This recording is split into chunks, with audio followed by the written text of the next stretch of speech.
കണ്ണൂർ കണ്ണോത്തുംചാലിൽ വലിയ കവർച്ച. Life shore അപ്പാർട്ട്മെന്റിൽ നിന്ന് 17 പവൻ കവർന്നു. Star gold managing partner Nishchal Praveen വസന്തിന്റെ ഫ്ളാറ്റിലാണ് മോഷണം നടന്നത്. സജോ ദേവസ് ചെയ്യുന്നു. സജോ ദേവസ് തയ്യാറാക്കിയ റിപ്പോർട്ട് കാണാം. ഇന്നലെ ഉച്ചയ്ക്കാണ് കണ്ണൂർ കണ്ണോത്തുംചാലിലെ ലൈഫ് ഷോർ എന്ന അപ്പാർട്ട്മെന്റിൽ കവർച്ച നടന്നത്. ആ സമയത്ത് ഈ ഫ്ളാറ്റിൽ ആരും ഉണ്ടായിരുന്നില്ല. ആ ഫ്ളാറ്റ് ഉടമ പ്രവീൺ നമ്മളോടൊപ്പം ചേരുകയാണ്. എത്ര പവൻ നഷ്ടമായി? 17 പവനും സ്വർണം 54 രൂപ ക്യാഷും പോയിക്കുന്നു. ആ സമയത്ത് നിങ്ങൾ ആരും ഇവിടെ ഉണ്ടായിരുന്നില്ല? വീട് അടിച്ചിരിക്കുകയാണ്. ഏകദേശം എത്ര സമയത്തോടുകൂടി നടന്നിട്ടുണ്ടാവുക? അത് നമ്മൾ 5:30 മണിക്ക് വൈകിട്ട് 5:30 മണിക്ക് തിരിച്ച് വന്നപ്പോൾ അറിയുന്നത് 12 മണിക്ക് നമ്മൾ ഇവിടുന്ന് 12 മണിക്ക് ഇവിടുന്ന് നമ്മൾ ഷോപ്പിലേക്ക് പോയതാണ്. തിരിച്ച് വന്നത് 5:30ക്കാണ്. 5:30ക്ക് വന്ന സമയത്താണ് നമ്മൾ കാണുന്നത് പൂട്ടെല്ലാം പൊളിച്ചിട്ട് എല്ലാം ഡോറിന് പറ്റിയ തുണിയിലേക്ക് ഇങ്ങനെ പറക്കിയിട്ടിട്ട് ഇങ്ങനെ. അന്നേരം തന്നെ നമ്മൾ പോലീസിനെ അറിയിച്ചിന്. പോലീസ് അന്നേരം തന്നെ 10 മിനിറ്റ് കൊണ്ട് പോലീസ് വന്ന്. പിന്നെ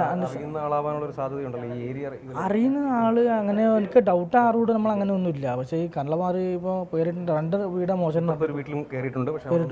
അവിടെ ഒന്നും പോയിട്ടില്ല.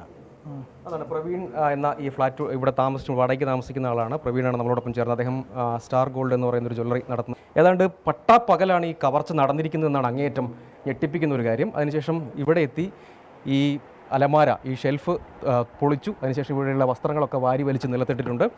ഷെൽഫ് പൊളിച്ച് ഇതിൽ സൂക്ഷിച്ചിരുന്ന ആഭരണങ്ങളാണ്. മറ്റ് ഗോൾഡ് കൂടി ഇദ്ദേഹം ജ്വല്ലറി നടത്തുന്ന ആളെ മാനേജിംഗ് പാർട്ണർ ആയതുകൊണ്ട് സ്റ്റാർ ഗോൾഡ് എന്ന ജ്വല്ലറിയുടെ മാനേജിംഗ് പാർട്ണറാണ്. അതുകൊണ്ട് കൂടുതൽ സ്വർണവും സൂക്ഷിച്ചിരുന്നു. അത് പക്ഷേ ഈ മോഷണ സംഘത്തിന് കണ്ടെത്താൻ കഴിഞ്ഞിട്ടില്ല. ഈ മോഷണം നടത്തിയത് ഒരാളാണോ ഒന്നിൽ കൂടുതൽ ആളുകളാണോ എന്ന് വ്യക്തതയില്ല. ഏതായാലും മോഷ്ടാവ് അല്ലെങ്കിൽ മോഷ്ടാക്കൾ ഉച്ചയോടുകൂടിയാണ് ഈ ഫ്ളാറ്റിലേക്ക് എത്തിയത്. ഡോറ് തകർത്ത് അകത്ത് കടന്നത്. ആളില്ല എന്ന് മനസ്സിലാക്കി കൃത്യമായി കാര്യങ്ങൾ അവർക്ക് അറിയാമായിരുന്നു എന്ന് വേണം മനസ്സിലാക്കാൻ. ഏതായാലും പോലീസ് കണ്ണൂർ ടൗൺ പോലീസ് സ്ഥലത്തെത്തി വിശദമായ പരിശോധന നടത്തി. അതേസമയം വിശദമായ അന്വേഷണത്തിലേക്ക് അവർ കടക്കുന്നതേ ഉള്ളൂ. ഇവിടെയുള്ള പരിശോധനകളൊക്കെ പൂർത്തീകരിച്ചിട്ടുണ്ട്. തൊട്ടടുത്ത ഫ്ളാറ്റിൽ മോഷണ ശ്രമം നടത്തിയെങ്കിലും അവിടെ നിന്ന് ഒന്നും നഷ്ടപ്പെട്ടിട്ടില്ല. വിലപിടിപ്പുള്ളൊന്നും നഷ്ടപ്പെട്ടിട്ടില്ല. നട്ടുച്ചയ്ക്കാണ് ഈ കവർച്ച നടന്നത് എന്നതാണ് അങ്ങേയറ്റം ഞെട്ടിപ്പിക്കുന്നത്. കൃത്യമായി ഈ ലൊക്കേഷൻ പഠിച്ച് മനസ്സിലാക്കിയാണ് അവർ ഈ മോഷണം നടത്തിയത് എന്ന് ഇവിടെ നിരീക്ഷിക്കുമ്പോൾ വ്യക്തമാകുന്നുണ്ട്. പ്രജ്വൽ സുരേഷിനൊപ്പം സജോ ദേവസ്യ, 24 കണ്ണൂർ.